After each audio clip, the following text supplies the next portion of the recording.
تمرین نمبر 14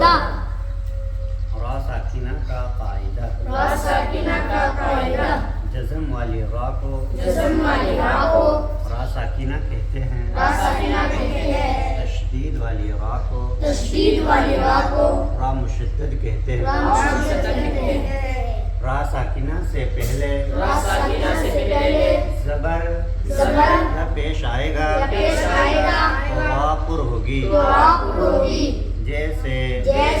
ارسلنا قرآن زیر آئے گا